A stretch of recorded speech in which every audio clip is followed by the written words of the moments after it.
Hey, what's up everyone? Owl here. Welcome back to Chapter 4 of 7 Wonders of St. Clementine, the horror visual novel and also jump scare clicky game that I've been playing for a little while.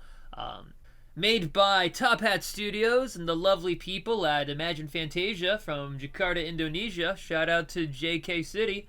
Not that I've ever been there, I just have one friend who went to school there a long time ago.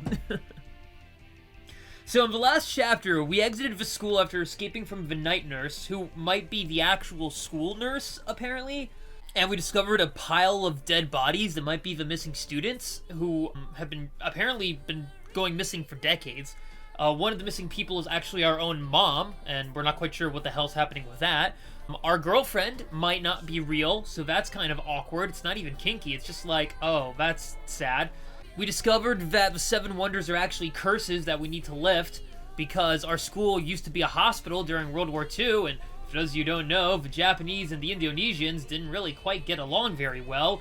Slave labor! So a lot of messed up things may have happened at the school, and so we solved 3 of the curses or wonders, and we got to solve another 4. So let's go and continue to Chapter 4, Darkest Secret. Chapter 4, Darkest Secret.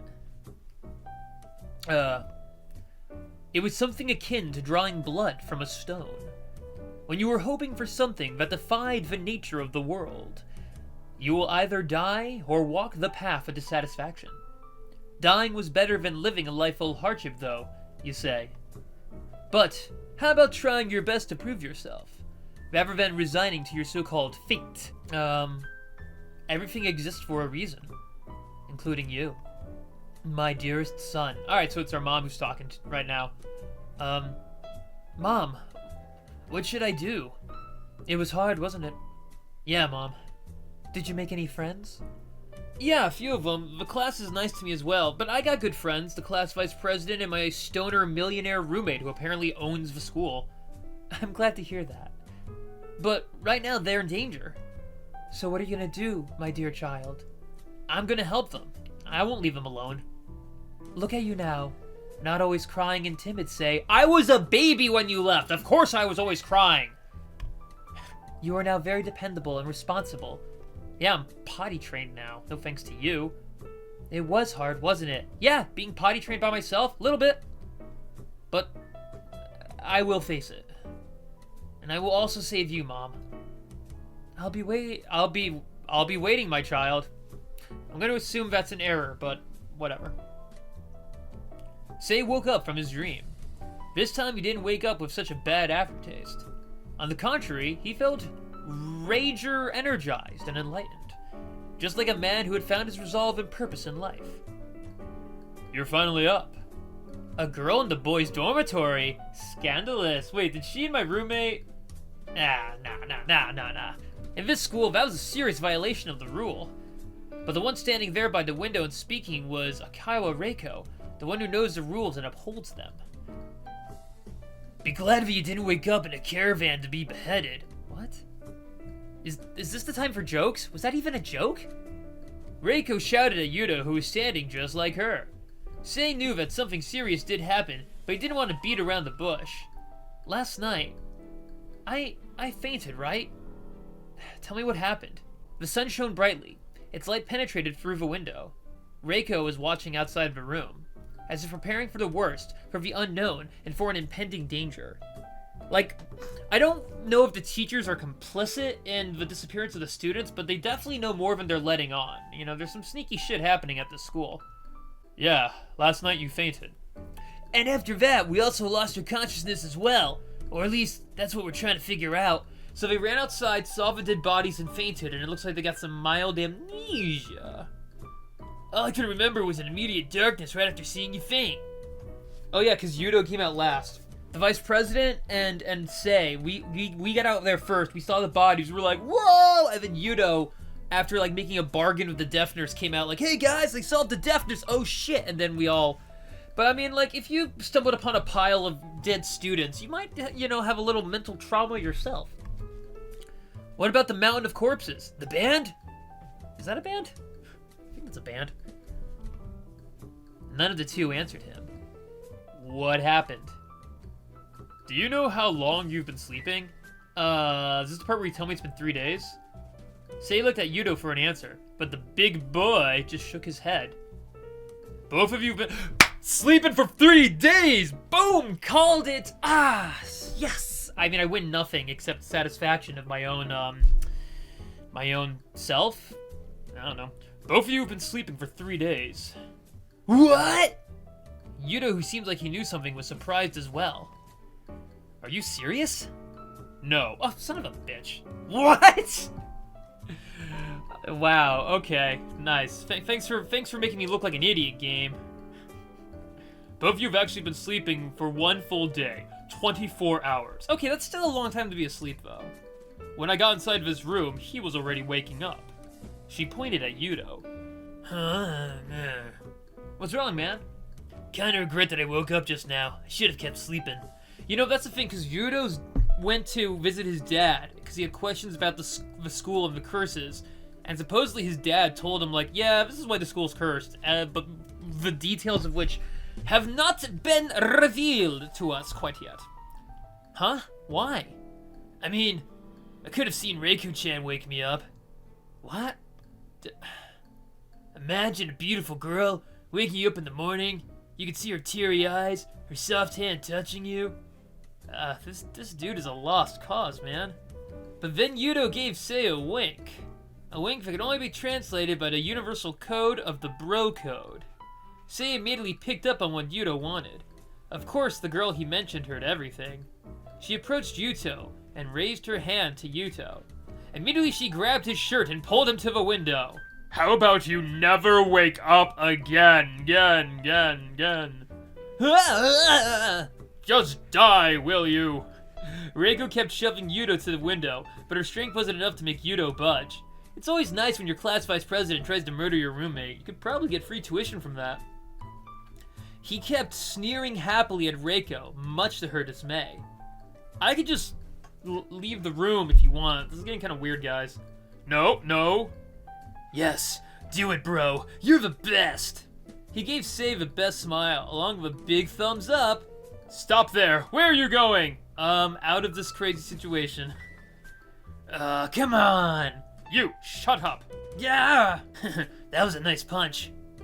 Can you do it again? Okay. Oh yeah, I forgot he's into that kind of stuff. Weird. This is why I really don't want to work with you boys. Well, Reiko, you don't have a chance because we're the only ones who can see the ghosts other than you. I mean, we have the ability to make other people see the ghosts, but we don't want to do that, apparently. Yuto and Sei were startled, and they shut their mouth at that exact moment. Both of you are boys! Children!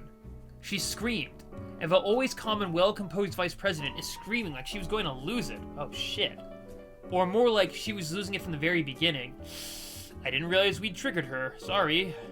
In response to her screams, the boys were sitting on the floor in silence. Oh, God. Well, we're just... Listen, you boys just love to play around. Never take anything seriously. And on top of that, you are also arrogant. Whoa. Yuto's the arrogant one. I'm a nice lad. You think you can do everything by yourself? What is your brain made of? They spent what seems like hours listening to Reiko's complaints about working with boys. Oh my god. What have we done? Boys are fools. I mean, we don't want to work alone. We're working with you, clearly. After letting off steam, Reiko calmed herself down. She kept taking breath and letting it go, along with her uncontrollable emotion. Yuto and Sei didn't manage to stop her complaints about them and any other male friend she ever had in her life. And now she sat down on a chair in silence. Maybe she was thinking that she went too far with her words. Little bit. Just a tad, man. Feeling bad for being swayed by her emotions. That let the boys explain themselves. Sorry, Vice Prez. Yeah, I mean, are you okay now? What? I mean, for a moment, you came here... You're so tense. Reiko was left completely baffled by what Yuto said. Because in her mind, there were so many answers she could think of to respond to that question with. Moreover, how could the boys acted like this? Like everything they went through last night was a complete joke. I did not act like it was a joke. This is once again all Yuto. I'm just being thrown under the bus. Just as she was going to get angry, Yuto stood up. It's okay. We're here with you. Last night, And probably something that will be happening is far more frightening. We will do this together. Right, bud? Yeah, sure. Can't let a girl do the job alone. You guys are being too unreasonable. But hey, you look a little bit relaxed right now. Thanks. Huh. The gang decided to walk the talk rather than discuss it in the boys' room. Alright. And here they are, in the place where they remember seeing a mound of corpses last night. Kinda expected this is going to happen. Hey guys, come here. Reiko called him to where she stood. She stood at the place where the corpses were lying. Strange. I know. And here I had confidence that nothing would surprise me anymore. Same here. Now I promise I will tell you everything I know. You haven't told us everything you know already? We had to fight like an evil demon nurse last night. Are we really gonna talk here? Won't nobody see us? What's wrong with that? It's not like we're trying to hide anything. I will start from that point. Have you realized anything along the way? Yuta was perfectly silent. He seemed to not realizing anything. Yeah, somehow I think that was not the case. I know, but sadly that's the truth. Sei and Reiko were nodding in agreement, but their face was so serious. There was no room for jokes. Can you guys, not leave me in the dark? What the fuck's going on? Well, to put it simply, there is no one here but us. But the students! Have you seen one? Or two? Now that you mention it... Yuta went silent. I can tell you that not every student is gone. I have seen some students around. But the number of students was only less than half. Wait, don't tell me that those students' corpses are the ones missing today. Holy shit, whatever's picking off students has gotten, a little greedy, I'd say. Reiko was reluctantly nodding to Sei's argument. Oh my god! One of the corpses was my classmate, and I can't find him anywhere. When I asked another student, they simply can't remember anything about them.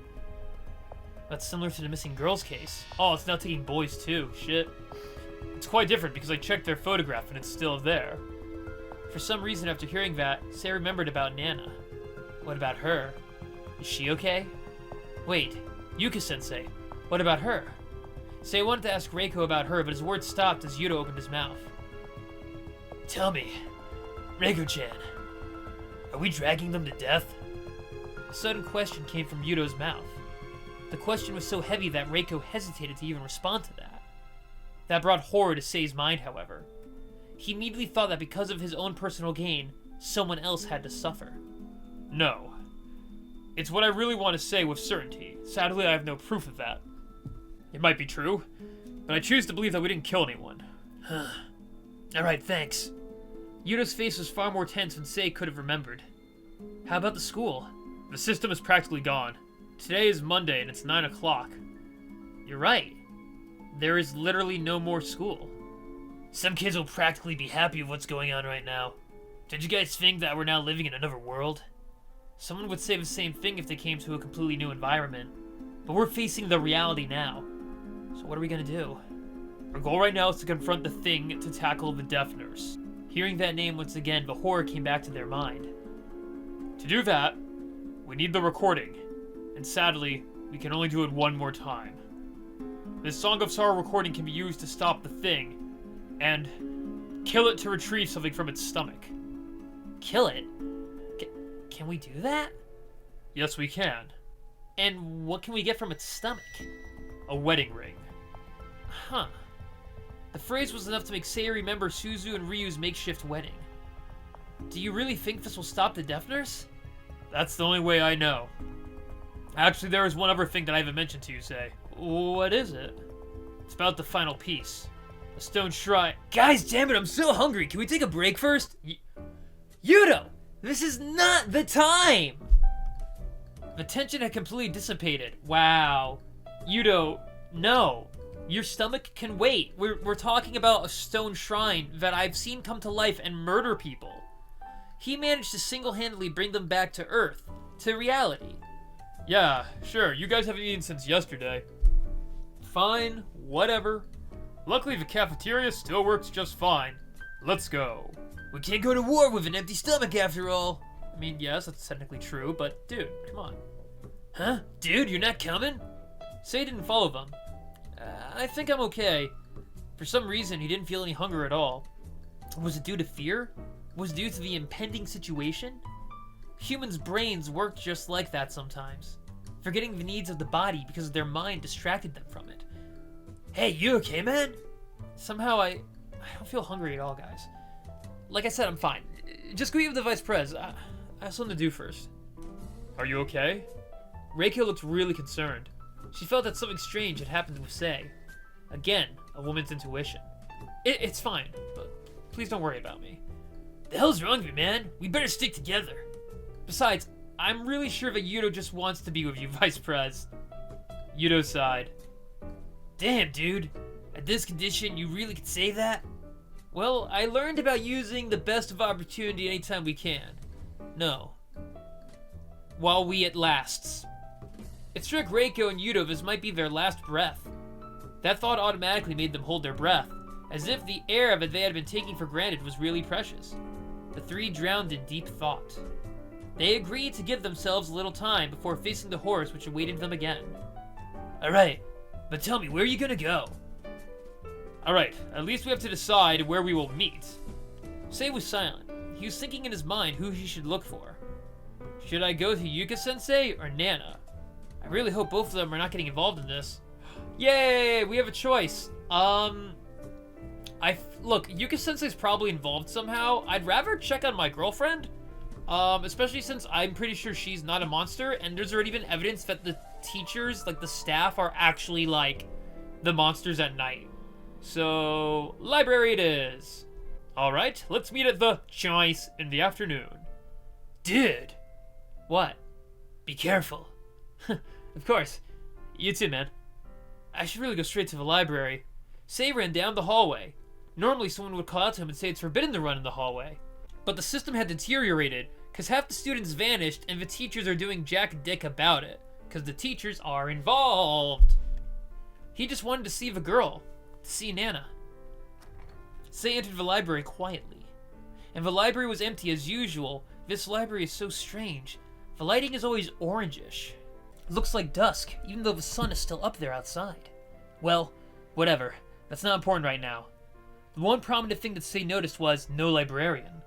The librarian who always yelled at him. Oh, shit. That's not a good sign. Hey, Nana? Shh. Don't you know that you're in a library? Nana, you're here! Shh! Sei, what is wrong with you? Sei realized his mistake and lowered his voice. Sorry, but I'm just happy that I can see you again. Oh my. Really? Her face reddens.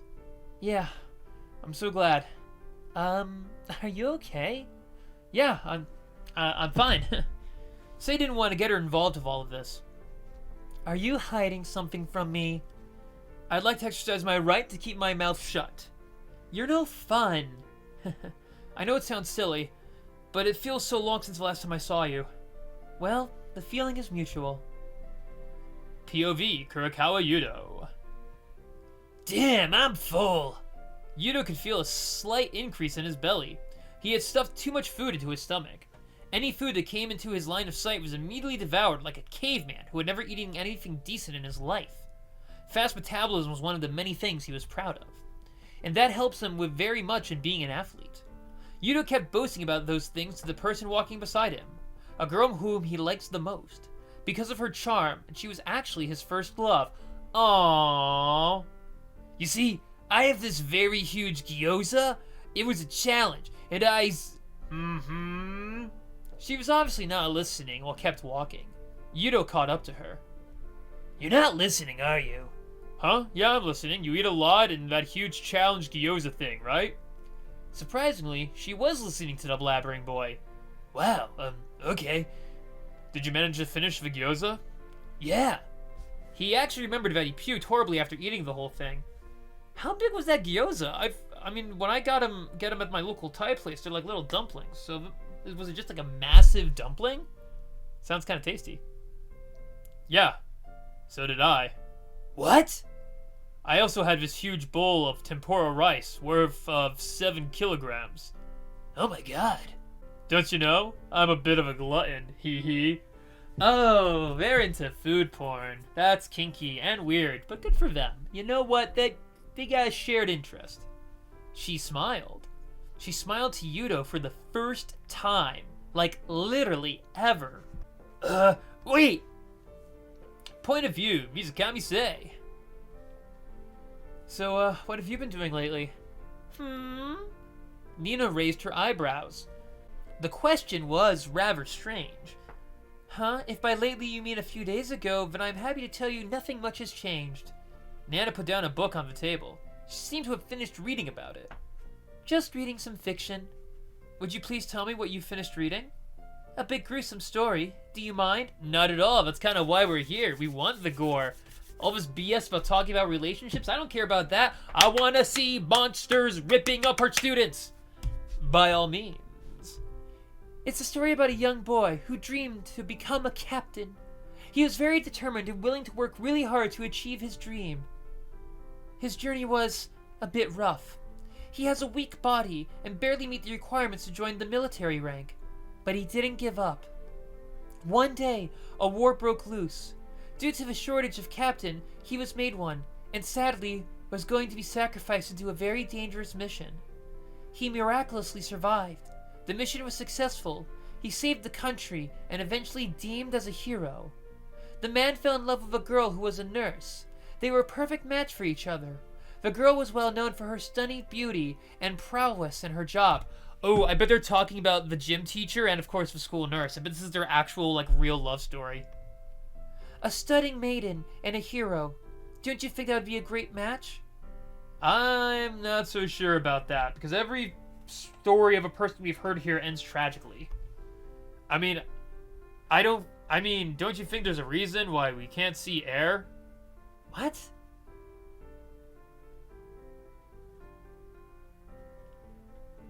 Don't you think there's a reason we can't see air? Okay. The girl was clearly confused again. Yeah, me too. She raised her eyebrows. I'm having a hard time following that. Yeah, you and me both, buddy. Can you imagine if the air had color? Yeah, it would be like fog. It would be very annoying. I can't see you or anything for that matter. Even the very logic of movement would be gone as well. Because the dimension was full? She tried to follow the logic. Exactly. Imagine if there is no room, no gap, no distance. Even our lung has that special space for air to come in and out. Well, it's not as if there's no air in you right now, right? Say realized that his logic had flaws.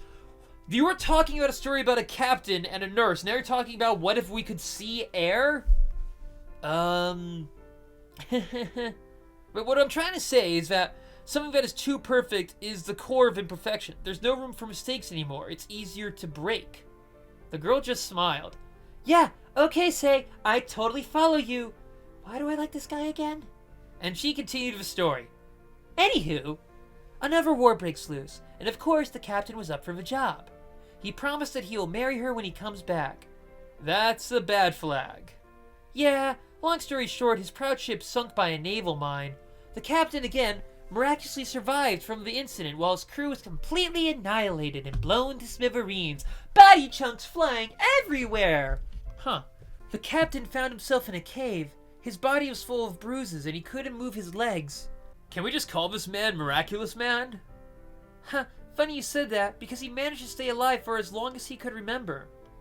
He ate everything he could to survive. Finally, at the end of his wit, he swallowed the ring that he wanted to give to the nurse. Ooh, so the creature that is the thing is our gym teacher. Well, that's my theory, and this is his origin story. The suspense was killing Say. Nana has stopped her story so abruptly. And that's the end of the story. Ugh, what was that pause for? So in the end, it's just a plain tragedy? Yeah, tragedy. World War II in Indonesia was a fucked up time. A lot of people got killed. Why do you think this school is haunted? It was a military hospital back then. Can't you imagine if that actually happening? It'd be hard to tell which is fiction and which is real. Nana stood up and walked to the window. What do you think? The sun was shining outside. If the world wasn't changed so much, Say would enjoy the clear sky outside without any worry. You look quite worried. What are you thinking? She didn't turn around to see Say's face, but she was right. About something? So you still don't want to tell me? Sorry. Huh. Well, it's okay. Everything will be alright. After all, I hear that the captain got married not too long ago. Huh? In Veneer Chapel. Say raised his head with eyes wide open. What? Nana turned around and smiled. I'm so happy for them. Yep, see? Knew it. So she's a ghost too. Point of V, Kurakawa Yudo. The more they talked, the more Yudo's jaw dropped. He learned a lot about the girl he loves.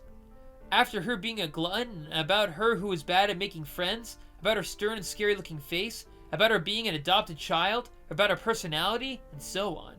She was pretty much being talkative and said so many things that might be considered as taboo or delicate matters. So yeah, I live with my foster parents without really knowing anything about my true parents. Maybe they are dead. I don't know. Huh. They probably vanished like everyone else at this school. My foster dad died last year because of terminal illness. That's why I want to work hard to help my mother. You did well. What's so funny? Today I learned so much about you, and I can't help but feel amazed. Amazed? By what? You tried this hard and come this far, and in the end, it doesn't even matter. Even becoming a full scholarship student because of your own ability. I'm sure that it took a tremendous amount of hard work. And many other things that is really unexpected. What? I'm not living up to your expectations? Am I too different from what you imagined? Yeah, but it's okay. I like it more. Huh. Oh, shut up. Now since you've told me everything about you, now it's my turn. Reiko just left like that. Smart girl. Wait, Reiko, don't leave me! Where do you want to go, actually? We've been circling the whole building. Reiko didn't answer her companion this time. Her eyes were wandering everywhere, looking for something. Of course, I want to make sure. Of what? Here we are. Reiko stopped her steps in front of a door which brought bad memories to Yudo. The Infirmary. Are you sure? Oh my god. The Infirmary, a place that since Yudo and Sei's encounter with the death nurse was avoided by them. To think that this place will look so different at night and day. Yeah, I try my best not to get sick all this time just to avoid this place. Reiko's eyes were scanning the place. We're doing some investigation! What are you looking for? Something. You're not even sure? Actually, anything actually. Something that leads to all this damning mystery. Alright, I'll help you look for this something. Thanks. So any sort of clue, you know? The passage of time is just like a river in the wild. It kept flowing without anyone's permission or care. Without any clear goal in mind, nothing can be achieved. Nothing. Yeah, nothing. First things first, I don't know what to look for, and there's no one here. Exactly. Reiko walked to the window and stared at the outside world. As expected, the school was like an abandoned site. Almost like a barren wasteland. Suzu-sensei is nowhere to be seen as well. Huh. So when we were circling around the building, you were looking for Suzu-sensei? And Ryu-sensei as well. Yeah, the thing and the death nurse. Well, we don't have any proof of them, that's them, but like, there's a lot of evidence to suggest that. Here's the thing. There's 7 chapters in this game. That's why it's called one of the reasons why it's called 7 Wonders is there are 7 chapters. This is chapter 4, and already the majority of the school is dead, and I don't know, like I'm just trying to figure out what the hell the other chapter is gonna be about, you know? And Ryu-sensei as well. What are you gonna do with them? Ugh. Reiko wasn't uttering a single word. Let's go to another place where we might find them. Where? The chapel. And let's talk there. Eh? Welcome to the Moon Chapel. Man, this place is as quiet as ever. Yudo could hear his voice echo throughout the room. Every step he took was also making an echoey sound, and the sound itself was loud as if amplified by the echo. If someone ever screamed in this quiet place, the sound would be amplified so many times it'd shatter one's ear. Reiko, just as usual, minding her own business, and walked towards the center of the chapel. She lifted her head and just standing there quietly. You see, they married here. She broke the silence with a surprising phrase, but Yudo knew that she was talking about Suzu and Ryu. They smiled and looked so happy. I saw them in front of me, even without a proper dress, proper witness, or anything. Like, that marriage was not legally binding in any way, shape, and or form. They seemed to be really content, though, as if something finally got fulfilled in their life. After those last words, she went silent once again. You know, Reiko-chan, I also want to marry you. Without any pause, he approached her, and down to his knees. Will you marry me? Reiko was practically speechless by that sudden turn of events. I can't tell if he's joking or not. I'm pretty sure that he is gonna say he's joking, but she knows that wasn't exactly came out of nowhere. Yuto had been chasing after her since he entered the school. Why? Maybe a girl around her age will get embarrassed or even angry depending on who or the one who proposed. But she asked for reasoning behind Yuto's action, as if something is wrong, as if the notion of marrying her is something strange. You are my first love. I can't think of such things, when I still couldn't find my best friend. I will help you. Besides, Reiko walked towards Yuto and touched one of his arms. The touch exactly where the death nurse left the wound. Both of you have already helped me. She rubbed the wound softly. Did you know this wound is made by me? I'm sorry, what? What? Yuto was taken aback and the tension suddenly rose up. I'm sorry. What? I did that to make you and Sei would believe that the whole thing about the Seven Wonders is actually real. If I didn't, well, I'm sorry. I want to find my friend, my dearest friend. She is my only friend. No, what? But the death nurse grabbed him by the arm. That's why he's wounded there. The girl wept, and the boy was left speechless. The girl looked so small and weak to Yuto. Are you still saying you want to marry me? Yeah, definitely. In fact, you're a perfect one for me. Both of us are insane. Okay, so that's weird. Are you calmed down now? A bit. I think we should go now. Sei might be waiting for us. I'm sorry. About the wound? Well, I was told that the cut was quite deep and it might last my life. I will take responsibility. And I will gladly accept that. Reiko stopped herself just right in front of the old pool building. I think we should check this place before we go to the library. Are you thinking that Ryu-sensei is here? Most of the senseis are gone, including Yuka-sensei and Suzu-sensei, but I'm still not sure about Ryu-sensei. Alright, let me go first. Much to their surprise, the one who they were looking for was there. Ryu-sensei hasn't vanished, and apparently he's got a wedding ring in his stomach. So, I'm gonna go and pause the episode there, because I don't want to have another 2.5 hour long video to edit. Oh my god. But yeah, the plot thickens. Half the school has vanished, and and most of the teachers have vanished as well. And now it's not just girls who are vanishing, boys are vanishing as well. So these creatures, or whatever the hell they are, things are getting a little serious. So we will try to figure out what the hell is going on, and we're probably going to go and find our final confrontation with the death nurse and the thing in the next episode. So thank you guys for watching. If you liked what you saw, please like, share, and subscribe. If you didn't like what you saw, please like, share, and subscribe anyway. I will see you guys in the next video. Mwah!